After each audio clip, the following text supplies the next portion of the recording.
தமிழ் சினிமாவில் வந்து இது ஒரு முக்கியமான ஒரு படமா இருக்க போகுது. ஏன்னா மணி சார் அறியப்படுறது வந்து நாயகன் படத்தினால.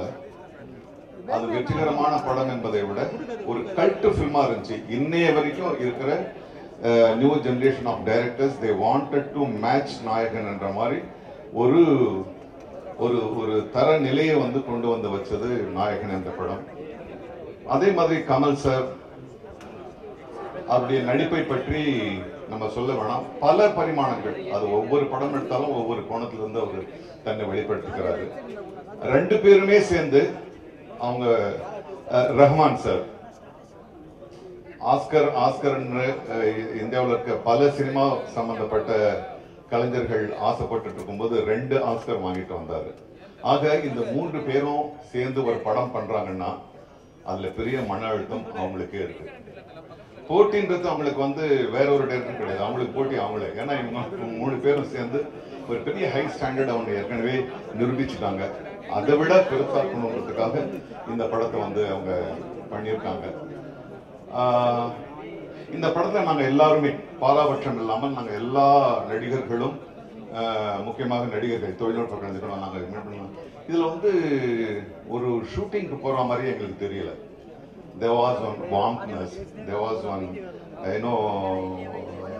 ஒரு பெரிய ஸ்டார் பெரிய டைரக்டர் ஒரு தோரணையே இல்லை.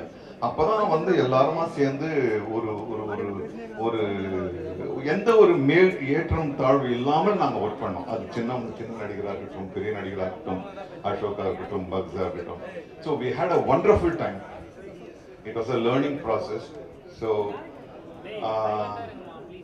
உங்களை கூடவே நான் வந்து ஒரு குழந்தை மாதிரி இந்த படத்துக்காக காத்துருக்கேன். நான் பல படங்கள் நடிச்சாச்சு, 700 படங்கள் நடிச்சாச்சு.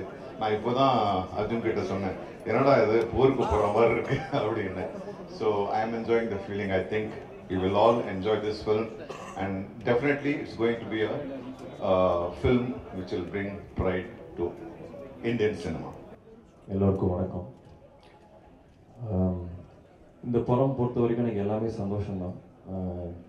என்னோட கனவு வந்து மணி சார் படத்தில் நடிக்கணும், கமல் சாரோட நடிக்கணும். இதெல்லாம் ஒரே படத்தில் நடக்குதுங்கிறது வந்து ரொம்ப சந்தோஷமாக இருக்குது. யோகி சேது சார் ஒரு இன்டர்வியூவில் வரும்போது சொல்லியிருந்தாரு, you're the baby of the டீம்னு. அந்த மாதிரி தான் நான் ஃபீல் பண்ணுறேன்.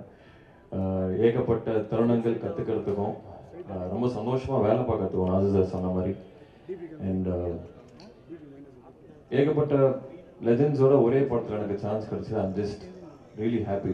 Kamal sir, Mani sir, Ravi Krishnan sir, Nassar sir, Simbu sir, Trisha ma'am, இந்த மாதிரி ஏகப்பட்ட டேலண்டட் பிக் பீப்புளோட ஒர்க் பண்ணுறது I'm just really happy. And இது எனக்கு ஒரு படம் இல்லை, this is a milestone for me. And உங்கள் எல்லாத்தையும் பார்த்ததில் எனக்கு ரொம்ப சந்தோஷம். தேங்க்யூ. எல்லாருக்கும் வணக்கம். ரொம்ப சந்தோஷமாக இருக்குது. இவ்வளோ பேர் ஒன்றா பார்க்குறதுக்கு தனித்தனியாக பார்த்துருக்கோம். எனக்கு தெரியுது அவங்க எல்லாருக்கும் பசிக்குதுன்னு சொல்லி நான் ரொம்ப நேரம் பேசி டைம் வேஸ்ட் பண்ணுறதா இல்லை. நாளைக்கு ரிலீஸ் படம். ஸோ ஆக்சுவலாக கான்ஃபிடெண்ட்டாக இருக்கும், சந்தோஷமாக இருக்கும். இந்த படம் எல்லாருக்கும் ஒரு மிகப்பெரிய வெற்றி அடையணும்னு இறைவனை வேண்டிக்கிறேன். ஏன்னா ரொம்ப உழைப்பு போட்டிருக்காங்க. கமல் சார் வந்து ஆக்ஷனாக இருக்கட்டும், பெர்ஃபார்மன்ஸாக இருக்கட்டும், பின்னி படம் எடுத்திருக்காரு. எல்லாருமே அவங்களோட ஒர்க்கை ரொம்ப கஷ்டப்பட்டு பண்ணியிருக்காங்க. ஸோ எங்கள் டீம் சார்பாக நீங்கள் எல்லோரும் வந்து படம் பார்த்து என்ஜாய் பண்ணுவீங்கன்னு நம்புகிறோம். Thank you so much.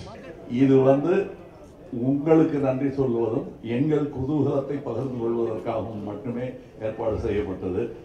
நம்ம எல்லாம் உட்கார்ந்து சாப்பிடுவோம். இன்னும் பேச வேண்டியது நிறையா இருக்குது. அது தங்களை சம்மந்தப்பட்டதில்லை, அது அப்புறம் பேசுவோம். கண்டிப்பாக அதற்கான நேரத்தை ஒதுக்கி தர வேண்டியது என் கடமை தமிழனாக. நன்றி.